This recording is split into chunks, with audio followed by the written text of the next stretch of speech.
በስመ አብ ወወልድ ወመንፈስ ቅዱስ አሃዱ አምላክ አሜን።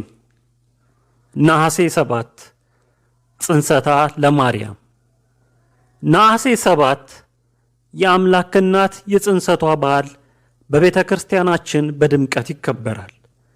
በነገረ ማርያም ላይ እንደተጻፈው በእናቷ በሐና በኩል ያሉ የእመቤታችን ቅድመ አያቶቿ ጴጥሪቃና ቴክታ ሲባሉ ሁለቱም ሰዎች ደጋጎችና እግዚአብሔርን የሚፈሩ ያለምንም መጠራጠር በፍጹም ልቡናቸው በአምላካቸው የሚተማመኑ ነበሩ።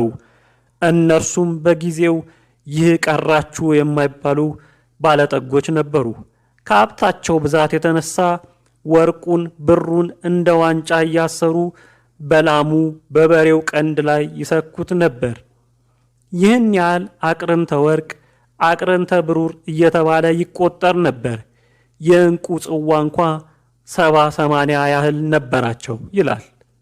ከዕለታት ባንዳቸው ቀን ጴጥሪቃ ወደ ቤተ መዛግብቱ ገብቶ የሀብቱን ብዛት አይቶ ሚስቱ ቴክታን የሰበሰብነው ገንዘብ እንኳን ለእኛ ለልጅ ልጅ ይተርፍ ነበር፣ አንቺም እኔም መካኖች ነንና የሚወርሰን ልጅ የለንም በማለት ተናገራት። እርሷም እንዲህ ማለቱ ወላድ የፈለገ መስሏት በሐዘን ሆና አምላክ ከእስራኤል ከኔ ልጅ ባይሰጥ ከሌላ ይሰጥ ይሆናልና ሌላ አግብተህ ውለድ አለችው። እርሱም ይህንስ እንዳላደርገው በልቤም እንዳላስበው የእስራኤል አምላክ ያውቃል በማለት ተናገረ። እርሷም አዝና ሳለ ራእይ አየች። ነጭ እምቦሳ ከማዕፀኗ ስትወጣ እምቦሳይቱ እምቦሳ እየወለደች እስከ 7 ስትደርስ 7ተኛዋ ጨረቃን ስትወልድ ጨረቃ ፀሐይን ስትወልድ አይታ በአድናቆት ለባሏ የእግዚአብሔር ሥራው ድንቅ ነው፣ ትናንትና ማታ በሕልሜ ነጭ ጥጃ ከማፀኔ ስትወጣ ያችም ነጭ ጥጃ ደግሞ ነጭ ጥጃ ስትወልድ እንደዚህ የሆነ እስከ 7 ትውልድ ሲደርሱ 7ተኛይቱም ጨረቃን ስትወልድ ጨረቃዋ ደግሞ ፀሐይን ስትወልድ አየው በማለት አስረዳችው። እርሱም በእጅጉ ተደንቆ ሕልም ወደሚፈታ ሰው ዘንድ በመሄድ የሚስቱን ራእይ ነገረው። ያም ሕልም ተርጓሚ ምስጢር ተገልጦለት 7 አንስት ጥጆች መውለዳችሁ 7 ሴቶች ልጆች ይወለዳሉ፣ ነጭ መሆናቸው ደጋጎች ልጆች መሆናቸው ሲሆን 7ተኛይቱ ጨረቃን መውለዷ ከሰው የበለጠች ከመላእክት የከበረች ናት፣ የፀሐይ ነገር ግን አልተገለጸልኝም በማለት ተረጎመለት። እርሱም ለሚስቱ ነገራት። እርሷም የእስራኤል አምላክ የሚያደርገውን እርሱ ያውቃል በማለት ፈጣሪዋን አመሰገነች። ከዚያም ጸንሳ ሴት ልጅ ወለደች። ስሟንም ሄሜን አሏት። ሄሜን ዴርዴን ወለደች። ዴርዴም ቶናም ሲካርን ወለደች። ሲካርም ሴትናን ወለደች። ሴትናም ሄርሜላን ወለደች። ሄርሜላም የተከበረችና የተመረጠች ዓለምን ሁሉ ለፈጠረ ጌታ አያት ለመሆን የበቃች ሐናን ወለደች።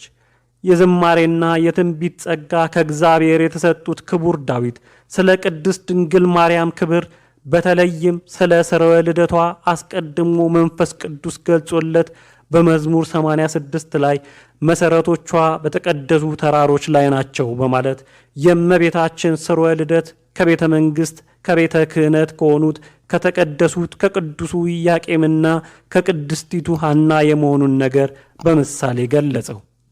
ሐና በመልካም አስተዳደግ አድጋ ለአካለ መጠን ስትደርስ ከነገደ ይሁዳ ከመንግሥት ወገን የተወለደ የቅስራ ልጅ የአልዓዛር የልጅ ልጅ ከሚሆን ከኢያቄም ጋር አስተጫጭተው አጋቧት።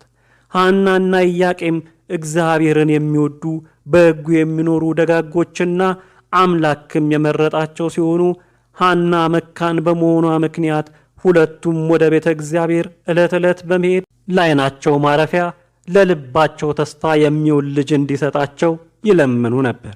ከዕለታት በአንደኛው ቀን ሲያዝኑ ሲጸልዩ ውለው ሲመለሱ እርግቦች ከልጆቻቸው ጋር ደስ ብሏቸው ሲጫወቱ አይተው ሐና አቤቱ ጌታዬ ግዕዛን ለሌላት እንስሳ ልጅ የሰጠህ አምላክ ምን ነው ለእኔ ልጅ ነሳኸኝ ብላ ምርር ብላ አለቀሰች። ወዲያው ሱባኤ ይገባሉ።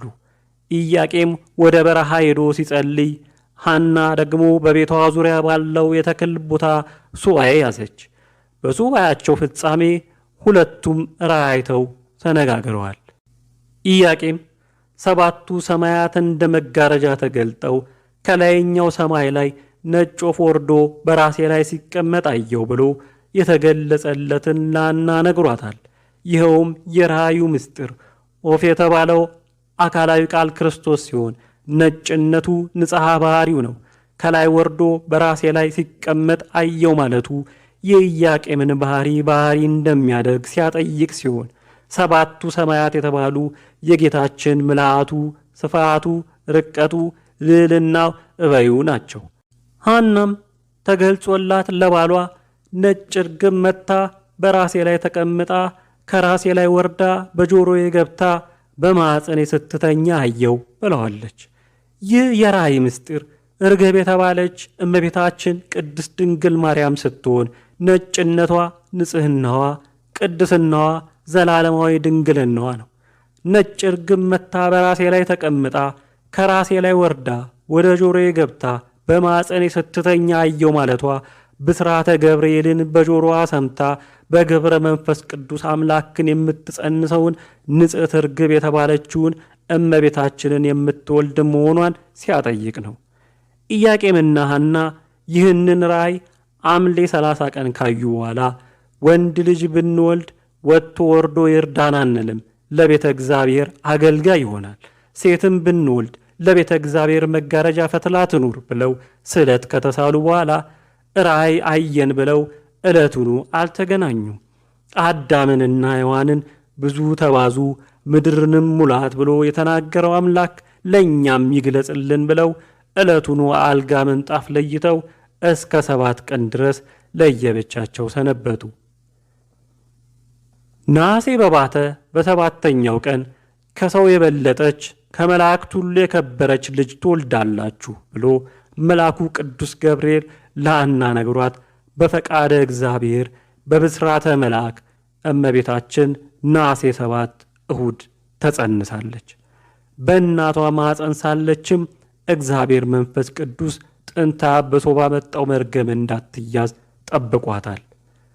ስለ ቅድስት ድንግል ማርያም መጸነስ ከሊቃውንት መካከል አባ ጽጌ ድንግልና አባ ገብረ ማርያም ዘደብረ ሐንታ በማለተ ጽጌ መጽሐፋቸው ላይ ሐና አንቺን የጸነሰችባት የደስታ ቀን ምን ያህል የተባረከች የተቀደሰች ናት።